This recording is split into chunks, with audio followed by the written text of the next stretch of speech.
I decided long ago never to walk in anyone's shadows. If I fail, if I succeed, at least I lived as I believe. No matter what they take from me, they can't take away my dignity, because of greatest love of all is happening to me.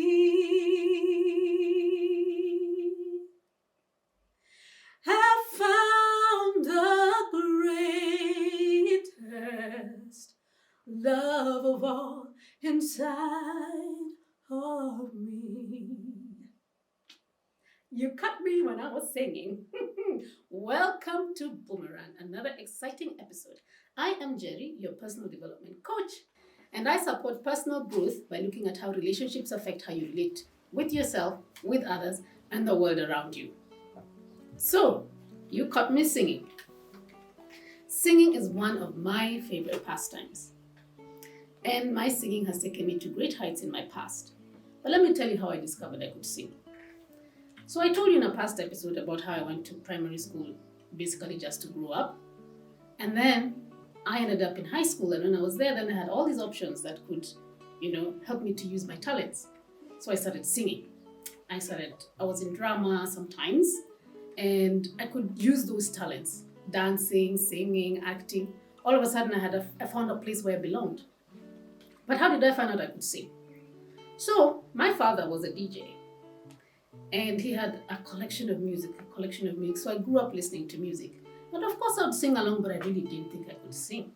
So in Form 1, as I was in my early terms, I think it was term 1 or something, there was an announcement made that there's going to be some choir thing, or I don't even know how I ended up singing, but I was singing. I ended up singing, and I said, let me give it a try. And this is the song that I sang, The Greatest Love of All.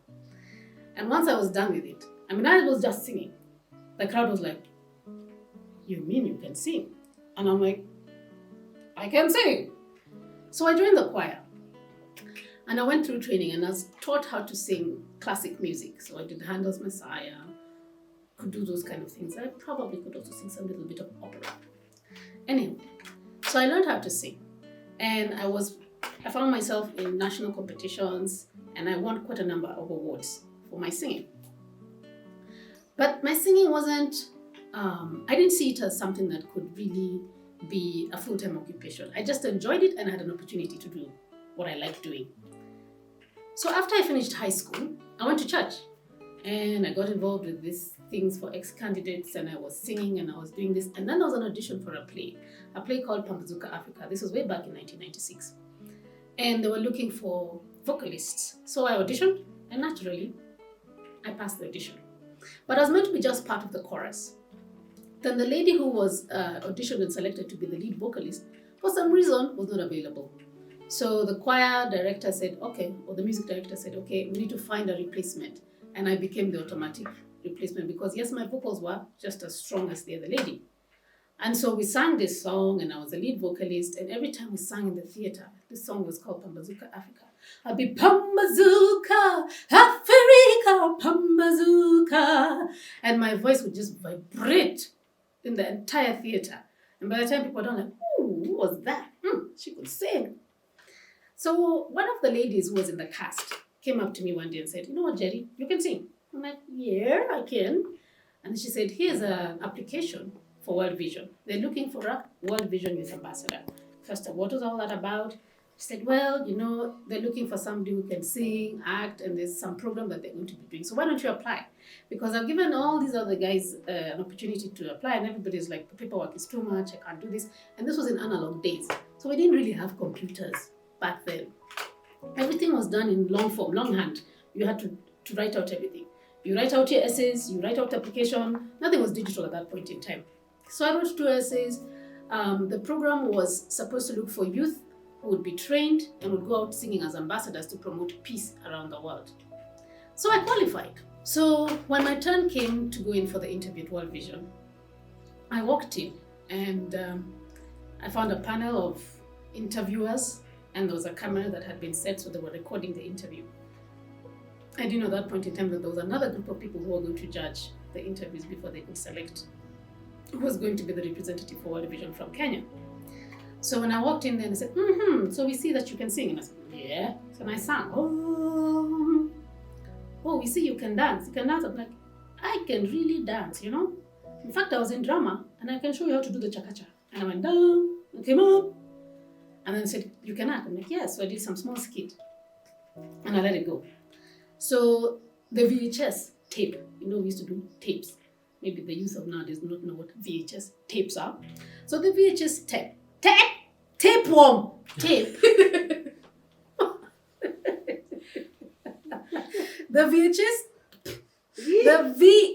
VHS. So the tape was sent to Taiwan. And there was another group of people on the other end who were supposed to look and review and everything. So lo and behold, they selected me. So as the World Vision Youth Ambassador for the year of 1996. And the program took me to Taiwan. In Taiwan, we spent 1 month going through training on a course on peace, resolution, and conflict management.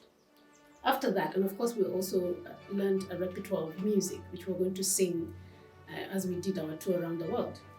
After the first month, then we started the world tour, and we moved from Taiwan and went to the United States. And we toured 4 states. That was California, Washington State, Seattle, and New York. And remember, this was in the 90s. So I was witnessing things that I had been watching on the movies for the very first time. I saw Kevin Costner, can you believe it? And he was so handsome back then. And I went and visited places that I could only dream of. Eventually went to Canada, I went to Mexico, and then I came back home. So by the time I came back home, I'd had this amazing experience. I'd been exposed to a world that I could only dream of. And it helped me make up my mind about what I wanted to study in university. And I selected a course in international relations, and I decided to go to the United States International University Africa, USIU. And when I started my course, I was so motivated. Now remember, when I was in primary and high school, I never applied myself because I felt compelled to do something that I did not like. At uni, because now I was motivated, it is something I chose to do and I enjoyed doing it, I excelled. I became an A student. So from here to there. So you can see, my talents were the ones that afforded me this opportunity. If I wasn't singing, I wouldn't have ended up in this play, I wouldn't have found these forms, I wouldn't have learned about the program, and I wouldn't have even been a participant of the program. So after that, I went back more into the arts. I went into theater. I was still singing as I was completing my university degree. And then the narratives came back. What kind of career would acting be? What kind of career would music be? Mind you, I was talking to myself. It's not that people were telling me, but it's things I had heard over and over. So I decided to walk away from acting, singing, and all the things that brought me joy. And I went into mainstream, what I would call mainstream occupations. I went into advertising. At some point I sold insurance, and I went into research and media monitoring. I mean, I was good at it. I was good and I excelled, but I never achieved my potential. And I still felt a sense of dissatisfaction with the choices I had made. It's only until, in fact, let me say, it was only until COVID came, when all my work that I was doing dried up, that I started questioning myself. What do I really need to be doing? Where do I get my satisfaction? What is the area that I can excel in and it will be most natural to me? And I contemplated, should I write a book? What will the book be about?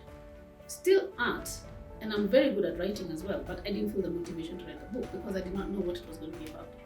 Should I start singing? Should I start theater? So I attempted to go back to theater 2 years ago, and I was back on stage for the first time after 20 years. And that's when the exuberance returned in my life, back to my life. I was so natural on stage. I just loved the stage. And because I did theater training when I was at the Phoenix Players, that was 20 years ago, exactly what I learned came back like this. I didn't have to do much rehearsals. Being on stage just felt so right, and it was automatic. It was just the best experience I'd had in a very long while. And after that, I've also acted in a couple more plays. So after that painful experience that I had some months ago, that brought me to the point of brokenness, to start looking back into my past, trying to deal with this false sense of identity that I had built, I realized that as I was going through school, I accepted this label of this child is average. I was the average child. When actually, the right and correct label would have been, this is a gifted child. It has taken me over 20 years to arrive back where I belong as a gifted person. And now I'm using my gifts, like what I'm doing right now with Boomerang. I'm a gifted storyteller, and my story is very interesting, and I have collected a lot of interesting stories that I believe can help people to understand their issues, their circumstances, and encourage them to build a life that is inspirational. I discovered that living with a purpose changes everything. And so I'd like to encourage you to discover the things that bring you joy and satisfaction, and that will bring you purpose. And we're here to help you. So register for the deep dive, and let's go down that rabbit hole together. Because I've been through it, I will walk with you, and I'll be able to help you through it.